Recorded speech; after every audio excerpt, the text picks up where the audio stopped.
నేను ఎప్పుడు చెప్పేవాడిని రాష్ట్రం వెంటిలేటర్ పైన ఉందని.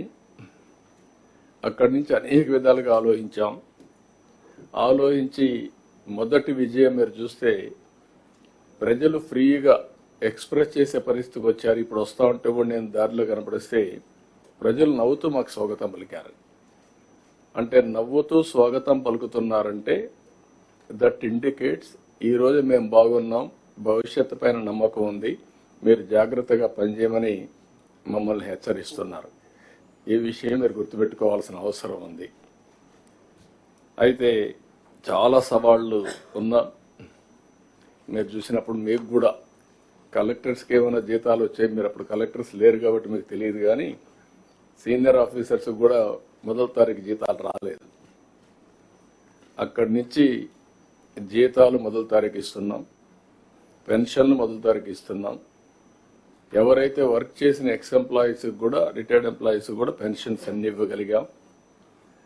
అదే సమయంలో డిపార్ట్మెంట్స్ అన్ని కూడా, డీఫంక్ట్ అయిన డిపార్ట్మెంట్స్ అన్ని కూడా కరెక్ట్ చేసి మళ్ళా దారిలో పెట్టే పరిస్థితికి వచ్చాం. అదే సమయంలో మీరు ఒకసారి చూస్తే రాష్ట్ర భవిష్యత్తును దెబ్బతీసే విధంగా అనేక తప్పులు జరిగాయి. నాకు కూడా ఆవేదన ఉంది, బాధ ఉంది, కసి ఉంది, కోపం ఉంది. కానీ అదే సమయంలో జాగ్రత్తగా చేయకపోతే ఇంకా డిమారలైజ్ అయ్యే పరిస్థితి వస్తుంది. కాబట్టి నేను ఎక్కడా కాంప్రమైజ్ కాను. Be clear all of you. మీలో కూడా సమర్థత పెంచుకోవాలి. తప్పు చేసిన వాడిని మాత్రం ఎట్టి పరిస్థితిలో చట్ట ప్రకారం శిక్షించాలి. తప్పులు జరగకుండా చేసే బాధ్యత ఈ అధికార యంత్రాంగం పైన ఉంది. ఆ విషయం మీరు అందరూ నోట్ చేసుకోవాల్సిందిగా మరొకసారి మిమ్మల్ని అందరినీ కోరుతున్నాం. ఎందుకంటే మన బ్రాండ్ దెబ్బతినింది 5 ఏళ్ళు. బయట పోతే అవహేళన చేసే పరిస్థితికి వచ్చారు. అదే మళ్ళీ 6 నెలల్లో ప్రపంచం మొత్తం 1 by 1 మళ్ళీ వచ్చే పరిస్థితికి వచ్చారు. అంటే దీనికి కారణం విశ్వసనీయత, నమ్మకం. ఆ నమ్మకం ఉన్నప్పుడు పెట్టుబడులు వస్తాయి, డెవలప్మెంట్ జరుగుతుంది. ఆటోమేటిక్గా చాలా వరకు మనం అనుకున్న లక్ష్యాలు నెరవేర్చే పరిస్థితికి వస్తాం. అయితే ఇక్కడ నేను ఇటీవల కాలంలో మాట్లాడుతున్న స్పీడ్ ఆఫ్ డూయింగ్ బిజినెస్ అని. స్పీడ్ ఆఫ్ డూయింగ్ బిజినెస్, గవర్నమెంట్లో స్పీడ్ ఆఫ్ డూయింగ్ బిజినెస్ లేకపోతే వ్యాపారాల్లో స్పీడ్ ఆఫ్ డూయింగ్ బిజినెస్ రాదు. మీరు కూడా వేగాన్ని పెంచాలి, స్పీడ్ పెరగాల్సిన అవసరం ఉంది.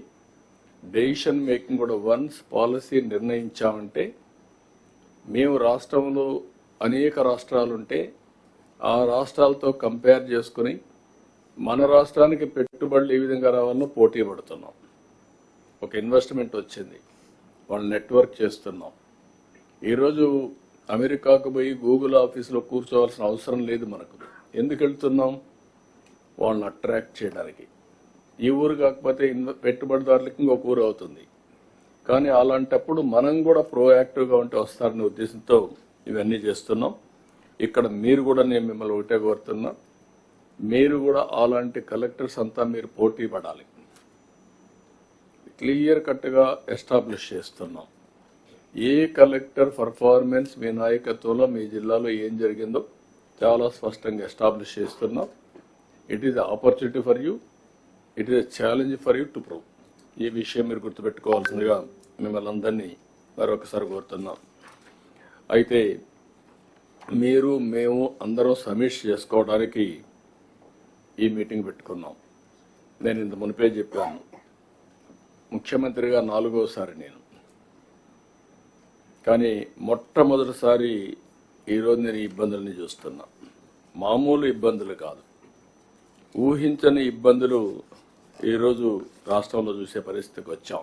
ఇప్పుడే ఫైనాన్స్ మినిస్టర్ చెప్తున్నాడు, 10 లక్షల కోట్ల రూపాయలు బకాయిలు,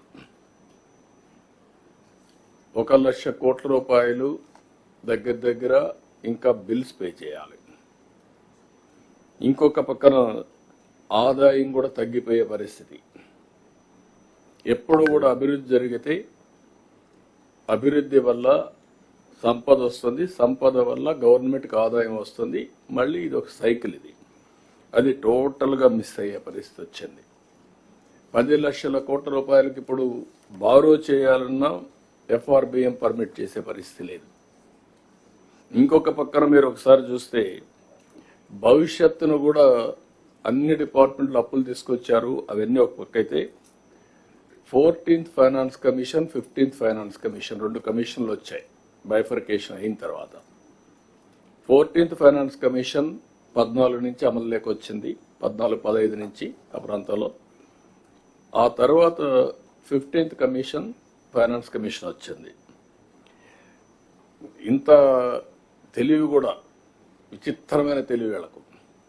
మనం అందరం ఏం ఆలోచిస్తామంటే ఇయర్లు ఎంత వస్తుందో ఆలోచిస్తాం, కానీ ఇంకా 2 ఏళ్ళు 24, 25, 25, 26 ఫైనాన్స్ కమిషన్ ఉంటుంది.